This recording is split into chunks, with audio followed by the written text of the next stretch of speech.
Hello Peñita, ¿qué tal estáis? Un día más aquí con Mari y Tere. Vamos a hablar del mainstream, que no paramos de nombrarlo en muchísimos de los vídeos que hacemos en este canal. Oímos hablar del mainstream en todas partes, pero ¿qué es en realidad? ¿Qué es en realidad este conjunto de cosas que pertenecen a esa cultura pop que muchos aborrecen, que muchos ven como algo ignorante, algo de las masas, algo de borreguismo puro y duro? ¿Qué acepciones tiene actualmente? Porque es cierto que el mainstream de hace 20 años no es el mismo que el de hace 10 y no es lo mismo que el de ahora mismo, así que bienvenidos aquí al rinconcillo de Mari y Tere, hablemos del mainstream. Y 666 y piensa en una pera. Tengo rayos X, puedo ver tu calavera.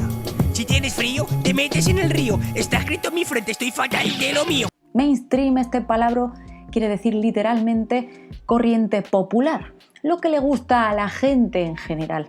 Y en este canal es verdad que nos juntamos muchos y muchas a los que nos gustan las cosillas rarunas. No por ello somos más especiales, no por ello somos mejores, recalquemos esto desde ya mismo. Yo tengo un leitmotiv en la vida, chicos y chicas, sobre todo a la hora de hacer vídeos y guiones, y espero que también os sirva como consejo a todos y a todas a la hora de hacer trabajos, investigaciones, etcétera, etcétera.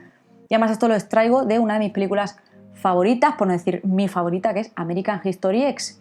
Y al terminar la película hay una reflexión del hermano de Derek, parafraseando a su profesor, dice algo así como que si alguien ha dicho algo mejor que tú, o con más criterio, o sabe mejor que tú de algo, utiliza sus palabras citándole. Así que esto vamos a hacer a modo introductorio del vídeo con unas preguntas que realiza Louis Batista en una reflexión que hace del libro de Frédéric Martel, que va a ser el hilo conductor de este vídeo principalmente, su libro Cultura Mainstream, cómo nacen los fenómenos de masas. He intentado buscarlo en PDF, pero hay que comprarlo. He encontrado unos resúmenes maravillosos, os lo dejo todo en la cajita de information. Todo lo que conocemos hoy en día, nuestro cuadro referencial, las cosas que admiramos, las cosas que nos apasionan y que nos gustan. ¿Por qué nos gustan?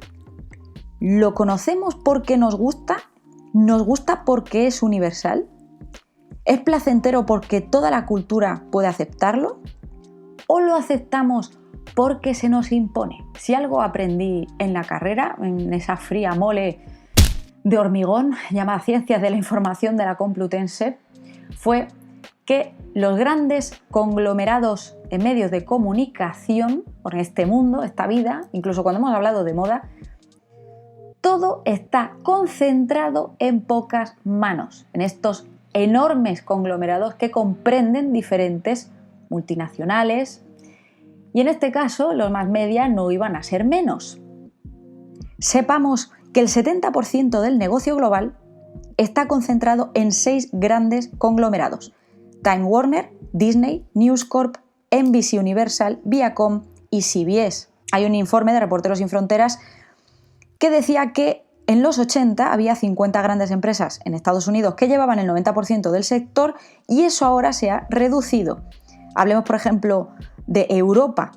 En Europa tenemos Bertelsmann, BBC, Vivendi y Lagardère, Mediaset y Prisa. En América Latina, Televisa, que ya les hemos nombrado en el vídeo que hicimos sobre los Colombias y Sonideros de Monterrey, os animo muchísimo a ver ese vídeo. Tenemos Globo, Clarín y Grupo Cisneros. Y por otro lado tenemos Internet con el gran Google, Facebook, Apple y Amazon. La relación de los medios de comunicación y la banca, e incluso la política, prácticamente en la mayor parte de los casos suelen ir de la mano, desgraciadamente, no es moco de pavo, chicos y chicas. Por ejemplo, el Grupo Vocento tuvo como presidente a Rodrigo Echenique, que en ese momento era vicepresidente del Banco Santander y además albacea de Emilio Botín. Esa producción de estándares digeribles y fáciles, contenido blanco aparte de por la supremacía blanca que esto puede darse, por ejemplo, en Norteamérica, estamos hablando de contenido blanco en el sentido de que no agita demasiado a las masas, no es demasiado revolucionario, tampoco tiene unos tintes ideológicos literales, o sea, digamos que es un contenido digerible para la mayor parte del público. Este es el llamado soft power por parte de Martel. Algo muy interesante del trabajo de Martel es que hace estudio de campo, es decir, su investigación en este libro, en el que estamos basando este vídeo, es in situ.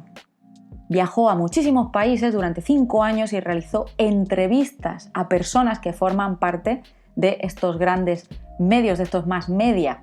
Entonces esto hace que sea muchísimo más empírico, muchísimo más tangible al final. Si bien es cierto que en esta vida todo es muy relativo, todo es bastante subjetivo, nos ayuda a arrojar un poco de luz e incluso a huir de teorías conspiranoicas. Al final, la vida y la sociedad se rigen por unos estándares bastante predecibles y bastante obvios, ¿vale? No hace falta tampoco hacerse muchas pajas mentales, basta con investigar un poco. Lo mainstream también peca de ser en muchísimas ocasiones pueril. ¿Qué quiere decir pueril? Pues que es insignificante, que no tiene muchísima trascendencia y sin embargo, no obstante, todo lo que recibimos, todos esos inputs cuando somos pequeños, que nuestro cerebro está en plena formación, todo eso forma parte determinante de quiénes vamos a ser en el futuro, de cómo concebimos la vida y la sociedad.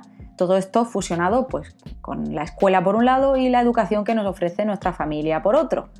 Lo cual también todo se retroalimenta, porque nuestros padres a su vez también se han creado con estos más media. Algunos más, otros menos, dependiendo de la generación a la que pertenezcan. ¿Qué es la trascendencia? Que también se suele decir del mainstream, que no es demasiado trascendental, ¿vale? Esta es una palabra que me gusta a mí mucho, yo la utilizo bastante en los vídeos. ¿Qué es esto de la trascendencia? Consiste en imponer una frontera superando su importancia circunstancial. Por ejemplo, Kant hace análisis de qué es la capacidad de la razón para acceder a un nivel de conocimiento superior de los objetos del mundo, es buscarle un sentido muchísimo más allá. Por otro lado, también tenemos el análisis de Umberto Eco, que hace una diferenciación entre dos tipos de novela. Por un lado está esa novela que no agita mucho, siempre es un conflicto entre el bien y el mal, y el resultado es claro.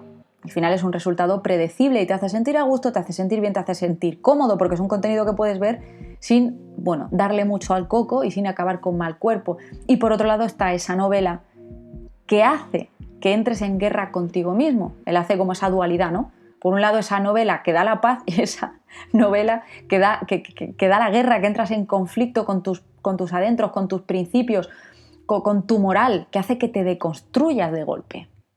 Ahí está el quid de la cuestión. Yo creo que esta sería una analogía perfecta para diferenciar lo mainstream de lo underground, digámoslo así. Volviendo un segundo al tema de la infancia, de ese proceso de asimilación tan importante, tan esencial, porque esto al final es algo que nos atañe a todos nosotros, puesto que somos humanos, puesto que hemos sido infantes en algún momento de vuestra vida. Yo no sé vosotros, pero yo sigo teniendo 12 años. Nuestro cerebro no nace con infinitas capacidades que se modifican con la experiencia y no es una estructura modular con capacidades innatas determinadas. Es la interacción de nuestra herencia genética y cultural lo que permite esa maduración y los aprendizajes del sistema nervioso, y nos quedamos ahí en lo cultural. Esto es muy importante. ¿Recordáis uno de estos grandes conglomerados de los que hemos hablado?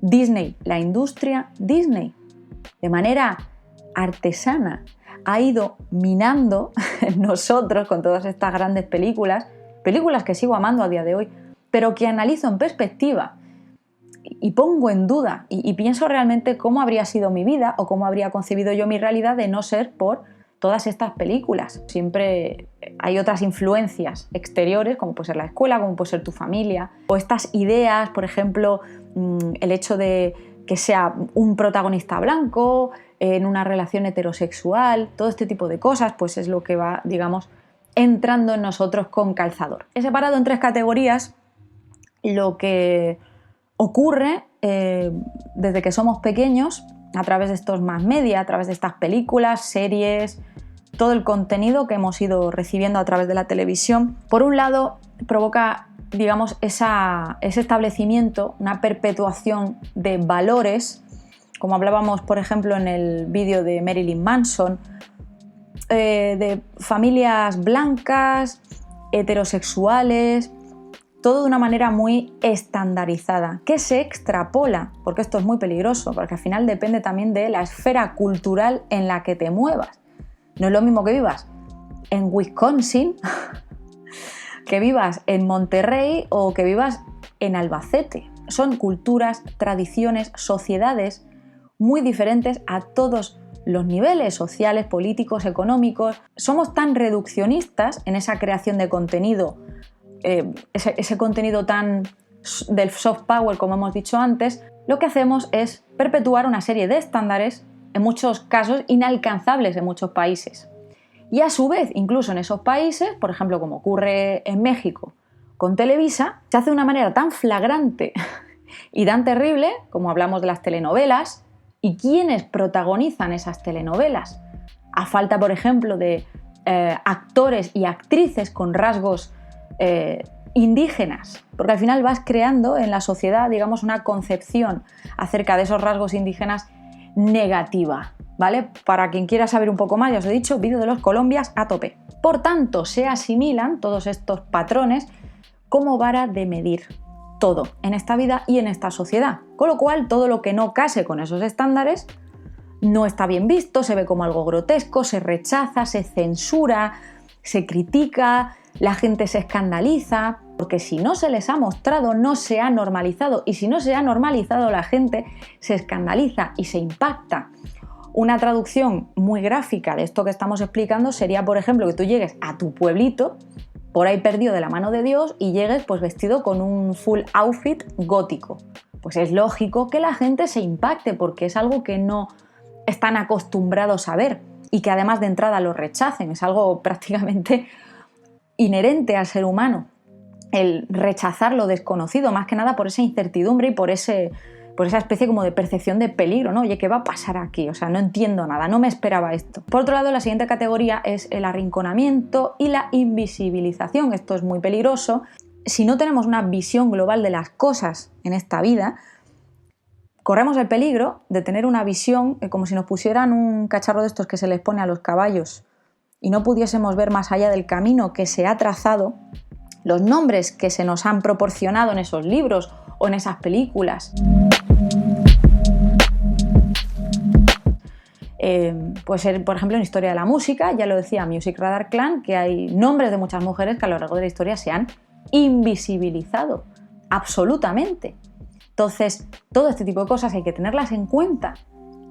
Ponlo todo en duda, nunca creas al 100% nada de lo que lees, nada de lo que digo yo, nada de lo que diga ni haga nadie.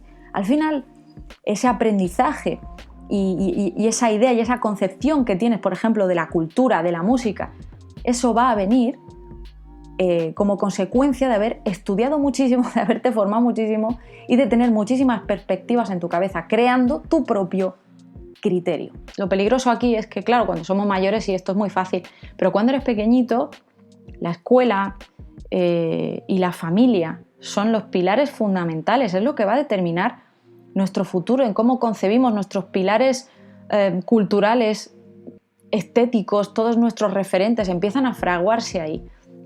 Por eso es muy importante que todo este tipo de cosas se tengan en cuenta y se te digan desde pequeñito.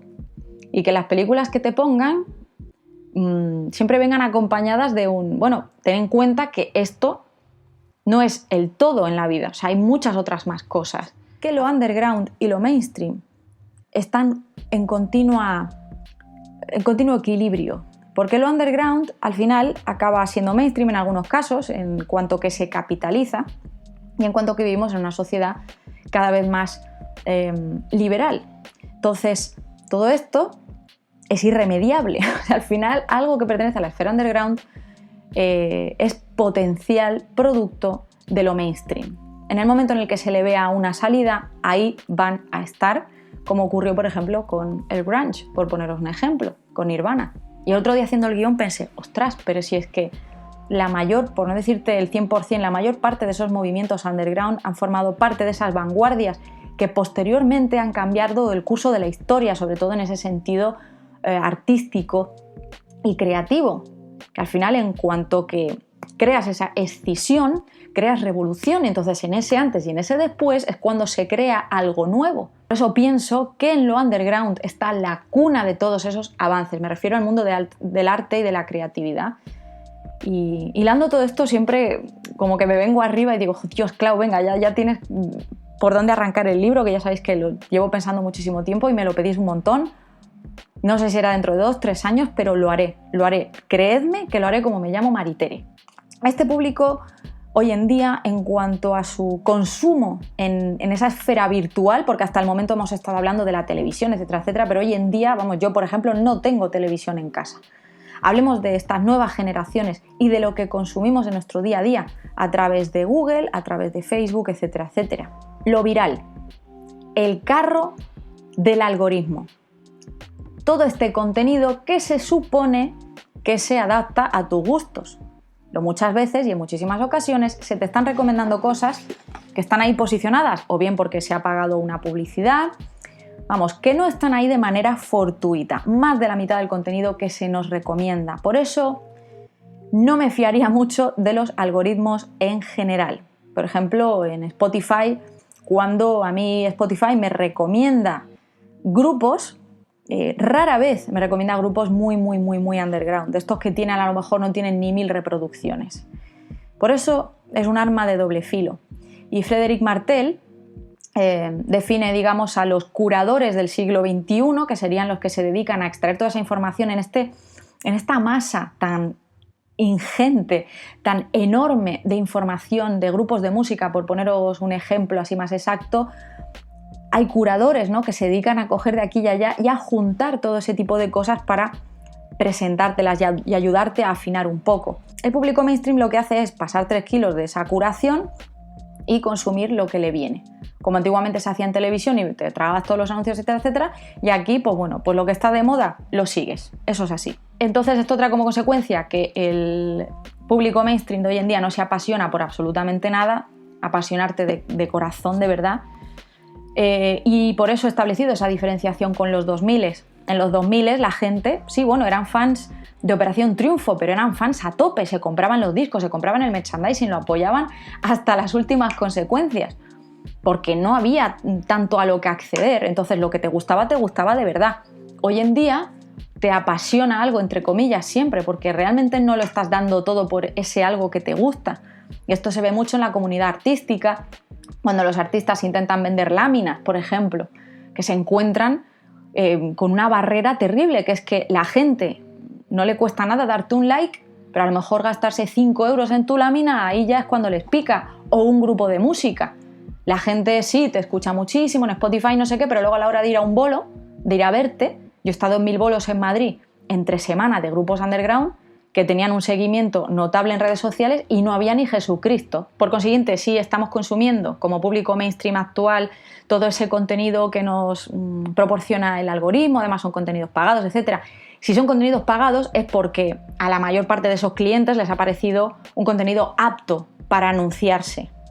Porque, por ejemplo, si tú en YouTube dices muchos tacos o hablas de cosas un poquito controvertidas, nadie, ni Chusky, se va a querer anunciar en tus vídeos. Y estas estructuras tan ordenaditas, tan simplificadas y tan edulcoradas, al final nos sumen en un letargo como público mainstream, como ocurrió también hace décadas, porque al final estás como en esa especie de limbo cultural que, nada te apasiona, nada te interesa en exceso y, pues vas, todo lo que te viene te lo comes, atracón a tope, ¿no? Y eso al final, consecuencia trae todos estos temas creando monstruitos borregosos. No sé cómo explicarlo. No tenemos paciencia. Los blogs, yo me acuerdo hace un tiempo, buscaba tips, ¿no?, para escribir en un blog y tal. Decían, no, tienes que hacerlo muy breve, muy digerible por la gente. Es que aunque hagas un párrafo, la gente no se lo va a leer. Se va a leer la letra en negrita y ya está. Hay un ejemplo perfecto para esto. Recomiendo muchísimo el canal de El Chombo. No sé si sabéis que fue quien produjo Papi Chulo, entre otros enormes y grandísimos éxitos de la música urbana latinoamericana. Y decía que actualmente cualquier canción que se lance tiene que tener la chispa, el boom, el estribillo en los primeros segundos. Porque si no, la gente no sabe de qué va a ir la vaina y no va a escuchar tu canción. Entonces, esto pasa igual con los blogs, por ejemplo, pues escribes una entrada de blog y si no vas al pan directamente en un vídeo de YouTube, si no pones en el título ya algo así viral, no, la gente no va a entrar. O una miniatura de estas llamativas. Todo esto que está relacionado. Y es muy fácil compartir en Instagram. Ahora bien, métete tú en el BOE y ponte a leerte el BOE, ¿no? Por Dios. ¡Qué pereza! ¿Cuándo podemos establecer esa diferencia de lo que está de moda y lo que no está de moda? Porque hoy en día, claro, casi no vemos la televisión, casi no escuchamos la radio. ¿Qué está de moda y qué no lo está? Lo que está de moda de verdad es algo que se va dilatando de forma muy breve en el tiempo y que es algo absolutamente fugaz. Esas son las modas, algo que va y viene, de repente, ¡pum!, y se desvanece. Liberar esa información, como hemos dicho antes, es nuestro cometido, y eso solo se consigue formando mentes críticas y libres de pensamiento. Sigas lo que sigas y apoyes lo que apoyes, ponlo en duda. Jamás, nunca os conforméis, chicos, chicas, no me hagáis caso a mí, a nadie. Investiga datos, detalles, vívelo y serás más libre que nadie. Y no hace falta que lo compartas, porque también esa autoafirmación yo creo que emborracha. Y el saber que no tenemos ni puta idea, eso es lo que nos libera. Y dicho todo esto, vaya chapa intensa.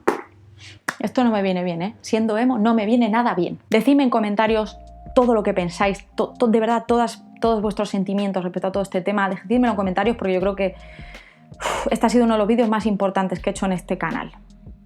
Dejadme un like si os ha molado, podéis apoyar este contenido aún más, PayPal, propinillas, ese es como el gorrito del artista de la calle, propinillas, Patreon, etcétera, etcétera. Nos vemos muy prontito, chicos y chicas.